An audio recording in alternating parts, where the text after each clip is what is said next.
Olá, que bom ter a sua companhia para mais uma exploração de conhecimento aqui com a gente. Olá, sempre um prazer. Hoje a gente vai colocar a lupa sobre um ingrediente que, olha, tá em quase toda a cozinha brasileira, mas que guarda segredos científicos fascinantes. O alho, né? O nosso conhecido Allium sativum. Exatamente. E temos aqui um documento super relevante para guiar a nossa conversa. Uma monografia oficial do Ministério da Saúde e da Anvisa. Isso aí, uma fonte bem robusta. A nossa missão hoje é ir um pouco além do tempero, sabe? Descobrir o que essa fonte oficial nos conta sobre o uso medicinal do alho. Uhum. Queremos desvendar isso de um jeito leve, acessível, como numa boa conversa mesmo, mostrando como a ciência pode ajudar a gente a entender melhor até o que parece super comum no dia a dia. Preparadas para essa investigação? Com certeza. A proposta é justamente essa: mergulhar nesses dados que a Anvisa compilou e entender o que a ciência já conseguiu de fato comprovar sobre o alho. Certo. Vamos ver quais são as reais propriedades terapêuticas dele, né? Como usar com segurança e, claro, quais cuidados são essenciais. É sobre usar o conhecimento científico a nosso favor, assim. Perfeito. Então, para começar essa investigação, quando a gente fala do alho para fins medicinais, de que parte da planta exatamente a gente está falando? É a planta inteira, aquelas folhas compridas, a raiz? Então, a monografia é bem clara nisso, viu? A parte que realmente concentra as propriedades medicinais são os bulbíolos, Bulbíolos. que a gente conhece popularmente como dentes de alho, né? Ah, os dentes de alho, claro. Isso. O documento especifica que a matéria-prima vegetal são esses bulbíolos maduros e secos, e geralmente sem as raízes, sem o caule, as folhas, ou até aquelas casquinhas mais externas, sabe? Aquelas pelinhas secas. Exato. As pelinhas secas, que tecnicamente o pessoal chama de prófilos escariosos. É ali no dente de alho mesmo que estão os compostos bioativos que interessam pra gente. Entendi. Então o foco é total nos dentes de alho. E aí vem a grande questão, né? O que a ciência oficial, essa compilada na monografia, diz sobre os benefícios populares? Porque a fama popular liga muito o alho à saúde do coração, controle de colesterol. Isso se confirma mesmo? Sim, essa associação é bem forte. E olha, tem respaldo científico sim. A monografia confirma que as pesquisas se concentraram bastante nessas áreas. Que bom! Analisando os estudos que eles citam, tanto os não clínicos, né, aqueles feitos em laboratório, in vitro ou em animais, em vivo, quanto os estudos clínicos, em humanos, as principais ações terapêuticas que foram validadas são principalmente, primeiro, a ação hipolipidêmica. Hipo? O quê? Hipolipidêmica. Traduzindo de forma simples, ajuda a reduzir os níveis de gordura no sangue. Ah, tá. Gordura no sangue, colesterol, triglicérides. Isso. Vários estudos clínicos que estão lá na monografia mostraram uma tendência de redução do colesterol total e do LDL. O colesterol ruim, né? Que todo mundo fala. Exatamente, o ruim. E alguns estudos também observaram melhora no HDL, que é o colesterol bom, e também redução dos triglicerídeos. Que interessante. Mas essa redução de colesterol é tipo uma garantia? Porque às vezes a gente ouve falar que para uma pessoa funcionou super bem, para outra nem tanto. A monografia chega a comentar essa variabilidade? Excelente ponto. A monografia é bem transparente sobre isso e menciona sim. Diz que alguns estudos não encontraram efeitos tão significativos assim, ou que os resultados podem variar. Ah, então não é uma regra fixa. Não é. E isso pode depender de um monte de fatores, né? Por exemplo, a forma como o alho foi preparado e administrado no estudo. Era extrato, óleo, pó, alho cru. A dose utilizada também influencia muito. Entendi. E até a qualidade metodológica do próprio estudo, né? Nem todo estudo é igual. Essa variação não invalida o potencial do alho, claro, mas mostra que a resposta pode não ser a mesma para todo mundo. E que a padronização do produto é um desafio importante quando a gente pesquisa plantas. Faz todo sentido. E além do colesterol, Bom, seguindo nessas ações que são bem estudadas, a gente tem a ação anti-hipertensiva. Ah, para pressão alta. Isso. Há evidências de que o alho pode sim contribuir para reduzir a pressão arterial. Estudos clínicos demonstraram um potencial para diminuir tanto a pressão sistólica, a máxima, quanto a diastólica, a mínima. Mesmo? Sim, especialmente em casos de hipertensão leve a moderada, tá? A monografia cita vários ensaios que usaram diferentes preparações e doses, e a maioria apontou para esse efeito positivo. Ok, então temos colesterol e pressão. Mas a fama do alho vai além disso, né? Muita gente pensa naquela ideia de limpar as artérias, sabe? Prevenir entupimento. O que a monografia diz sobre isso? Sobre a aterosclerose? Exato, essa é outra área de destaque no documento. Eles abordam a prevenção da aterosclerose. Mencionam tanto o uso tradicional, popular, quanto estudos científicos mais formais. E o que esses estudos mostram? Olha, alguns estudos clínicos de mais longo prazo, por exemplo, sugeriram que o uso contínuo de extrato de alho poderia ajudar a reduzir o volume das placas de gordura nas artérias. Nossa! E até melhorar a elasticidade da aorta, que é super importante. Além disso, estudos in vitro e in vivo apontaram também para uma atividade que a gente chama de antiplaquetária e antitrombótica. Que seria? Basicamente, uma capacidade de dificultar a agregação das plaquetas, sabe? E a formação de coágulos no sangue, que são a causa de muitos problemas cardiovasculares sérios, como infarto e AVC. Puxa, então o suporte cardiovascular do alho para ser mesmo o ponto forte validado pela ciência oficial, né? Mas a monografia para por aí ou ela explora outras possíveis ações do alho? Fico curiosa. Ela vai além sim. Detalha outras atividades farmacológicas que foram investigadas. Talvez algumas delas ainda precisem de mais estudos clínicos robustos em humanos para confirmar tudo direitinho, né? Mas já parecem bem documentadas em pesquisas preliminares. E quais seriam essas? Uma delas, bem interessante, é a atividade antimicrobiana. Estudos in vitro, em laboratório, são bem consistentes em mostrar que o alho combate uma variedade bem grande de micro-organismos. Tipo bactérias e fungos. Isso. Inclui bactérias conhecidas como a Listeria, a E. coli, fungos como a Cândida e até aqueles que causam micoses de pele, os dermatófitos. Tem até contra protozoários, como a leishmania. Você mencionou leishmania, que causa a leishmaniose. Isso é surpreendente, a gente usa no tempero todo dia e nem imagina esse nível de ação. Muda a perspectiva, né? Totalmente. Essa amplitude de ação antimicrobiana in vitro é um dos aspectos mais estudados mesmo. Depois, a gente tem a atividade antioxidante. Ah, contra o envelhecimento da célula, essas coisas. Exato. O alho demonstrou em laboratório e também em alguns estudos com pessoas a capacidade de proteger as células contra os danos causados pelos radicais livres. Isso foi visto, por exemplo, pela redução de marcadores de estresse oxidativo no corpo e pelo aumento das nossas próprias enzimas antioxidantes. Legal. Que mais? Também há indicações de atividade anti-inflamatória. As pesquisas sugerem que alguns compostos do alho podem ajudar a modular a resposta inflamatória do corpo. Por exemplo, influenciando a produção de certas citocinas. Citocinas, aquelas moléculas mensageiras da inflamação, né? Isso mesmo. E por fim, a monografia menciona também uma possível atividade imunoestimulante, talvez ligada a componentes como as lectinas presentes no alho, que poderiam dar um empurrãozinho assim no nosso sistema de defesa. Um reforço na imunidade. Isso. Mas é bom reforçar, né? Essas últimas atividades, embora muito promissoras, talvez tenham um pouco menos de estudos clínicos em humanos publicados do que as ações cardiovasculares, que são as mais consolidadas. Entendi.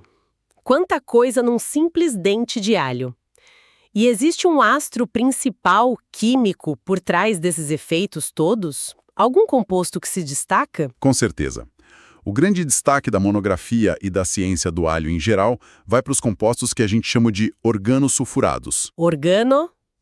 Sulfurados. Isso organo de orgânico e sulfurado porque contém enxofre. São eles os responsáveis pelo cheiro tão característico do alho, sabe? Ah, o cheirinho de alho. Vem daí, então. Vem daí. E o principal marcador químico que a monografia cita é a alicina. É a ela que se atribuem muitas das propriedades, especialmente as antimicrobianas e as cardiovasculares que a gente falou. Alicina. Guardei o nome. Mas aqui tem um detalhe crucial, viu? A concentração desses compostos, incluindo a famosa alicina, varia enormemente. Como assim? Depende muito da variedade do alho, das condições em que ele foi cultivado, do armazenamento e principalmente de como ele é processado. Alho cru é uma coisa, cozido é outra, extrato seco, óleo. Cada forma vai ter um perfil químico diferente. Nossa, então não é tudo igual? Não mesmo. E tem um truque químico bem interessante. A alicina, na verdade, não existe no dente de alho intacto. Ué, como não? Ela só é formada quando o dente de alho é amassado, cortado ou mastigado. Nesse momento, uma enzima chamada alinase Alinase. entra em contato com um composto precursor, a alina. Esses dois ficam como que separados dentro da célula intacta. Quando a gente rompe a célula, eles se encontram e a alinase transforma a alina em alicina. Que incrível, por isso amassar o alho faz diferença. Exatamente. Por isso, a forma de preparo é tão importante para a atividade biológica que a gente espera dele. Fascinante essa química toda acontecendo ali na tábua de corte da cozinha.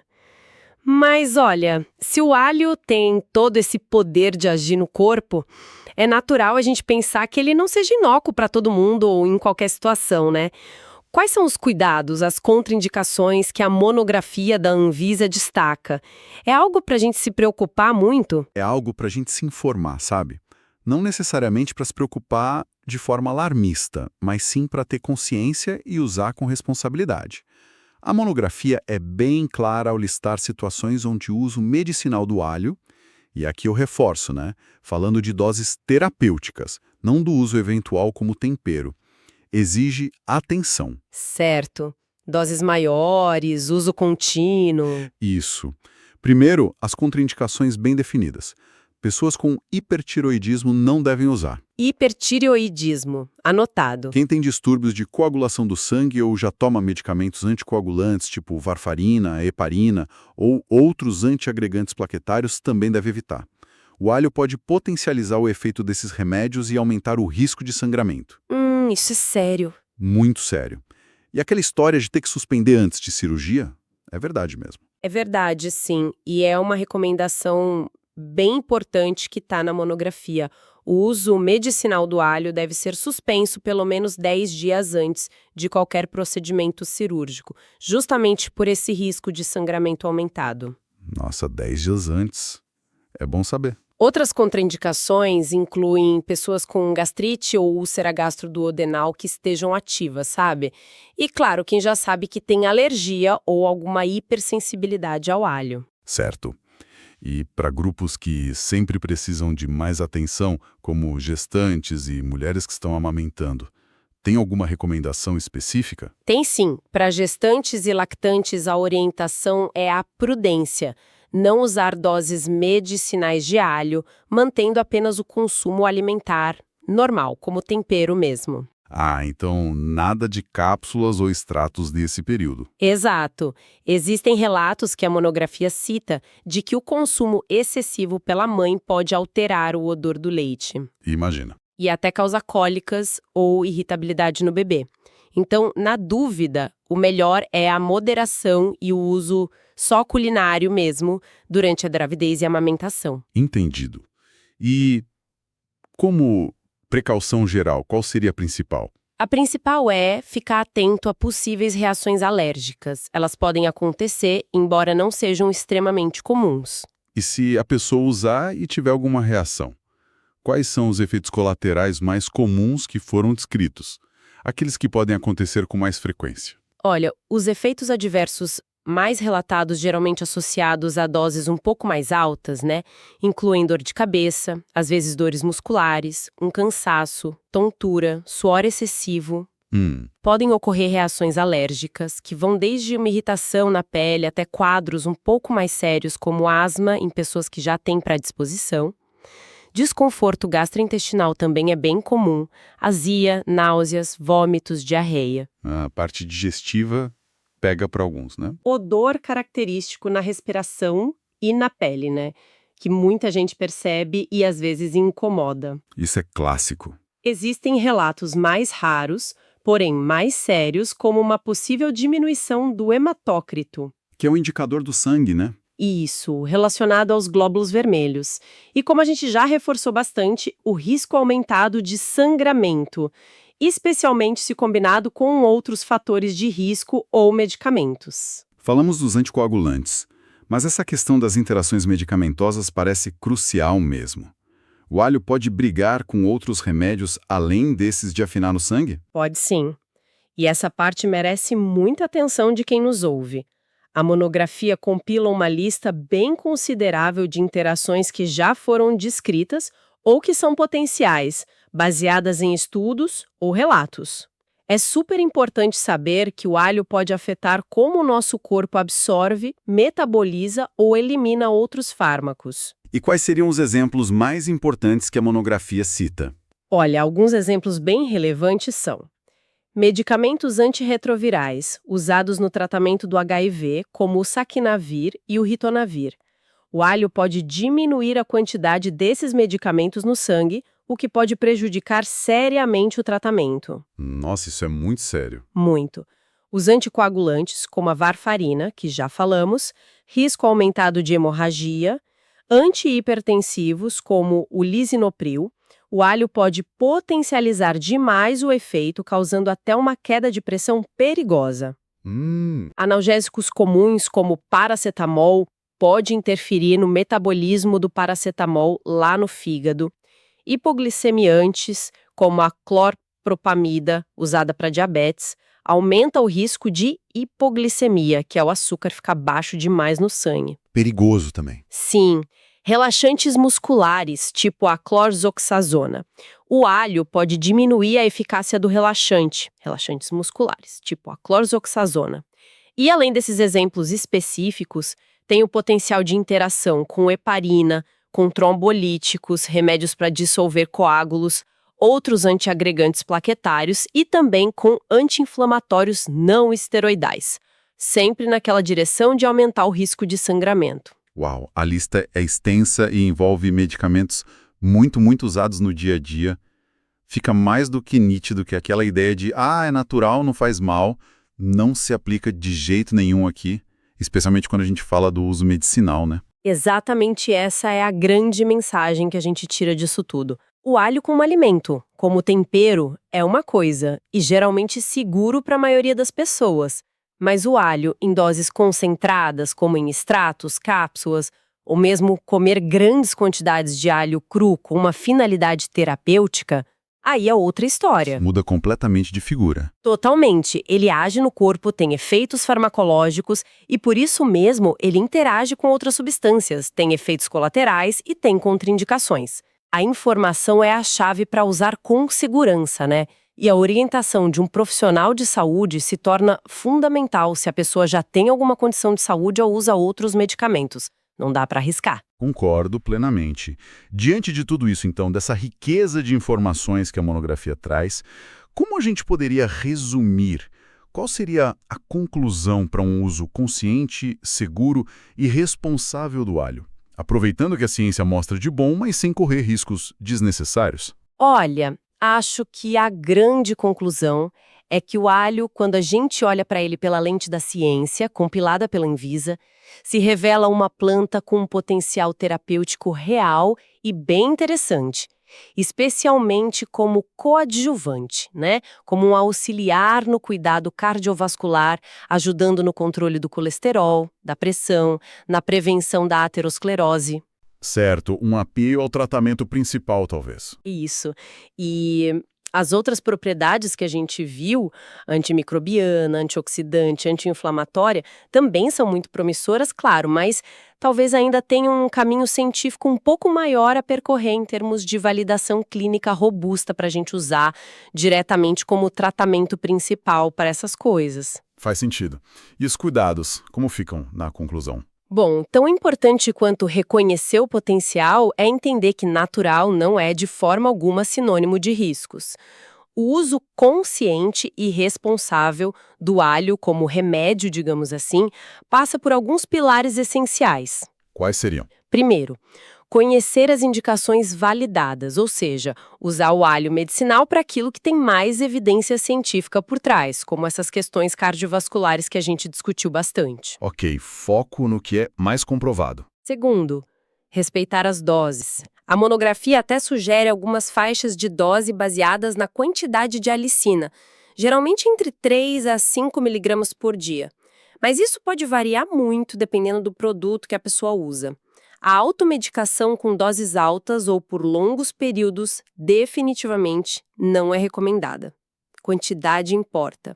E muito. Sem exageros, então. Terceiro, estar muito ciente das contraindicações e principalmente das interações.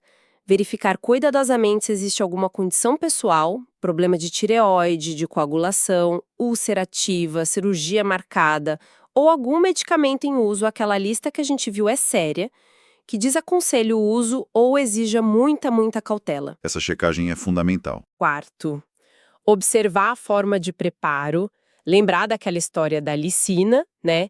Que amassar ou cortar o alho cru libera mais compostos ativos, enquanto cozinhar demais pode reduzir.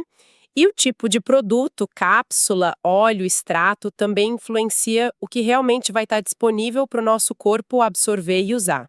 A forma de usar faz diferença. E por último, mas talvez a dica mais valiosa de todas, buscar orientação profissional. Se a ideia é usar o alho de forma terapêutica, especialmente de modo contínuo, ou se a pessoa já tem outras condições de saúde ou usa outros medicamentos, conversar com um médico, um farmacêutico ou um nutricionista é fundamental. Com certeza. Esses profissionais podem ajudar a pesar os prós e os contras no contexto individual de cada um, né, para tomar a melhor decisão. Perfeito. Em resumo, então, a ciência, representada aqui por essa monografia oficial da Anvisa, é uma ferramenta poderosíssima para a gente desmistificar e qualificar o uso das plantas medicinais. Ela permite que a gente valorize os benefícios comprovados do alho, por exemplo, sem fechar os olhos para os cuidados que são absolutamente necessários. Que bela exploração fizemos hoje, hein? Saímos do alho como um simples tempero para enxergar toda a complexidade científica que ele carrega. Fica muito claro que mesmo o ingrediente mais familiar da nossa cozinha pode ser um universo inteiro de conhecimento. Sem dúvida nenhuma. E aquela questão da variabilidade nos resultados dos estudos, que a própria monografia aponta, por exemplo, sobre o efeito no colesterol, nos deixa uma lição importante sobre produtos naturais em geral, né? Qual seria? Compostos ativos pode variar muito de um produto para outro, ou de um preparo caseiro para outro. Isso reforça a necessidade de produtos que tenham qualidade garantida e, claro, de mais pesquisa para a gente refinar ainda mais as recomendações de uso. Ótima observação. E fica então a reflexão para quem nos ouve. Será que a gente realmente conhece o potencial e os cuidados necessários das plantas que usamos no nosso dia a dia, mesmo as mais comuns como o alho? Esperamos que essa nossa conversa de hoje, baseada em informação científica oficial, tenha sido útil e tenha trazido um pouco mais de luz a essas questões. Tomara que sim. Conhecimento é poder, né? Especialmente quando se trata da nossa saúde. Com certeza. E fica aqui o nosso convite para continuar conosco nessa jornada de descobertas ao mundo fascinante de conhecimento científico sobre a natureza esperando para ser explorado de forma clara, acessível e, por que não dizer, de um jeito apaixonante. Sempre aprendendo juntos. Isso aí. Até a nossa próxima análise. Até a próxima.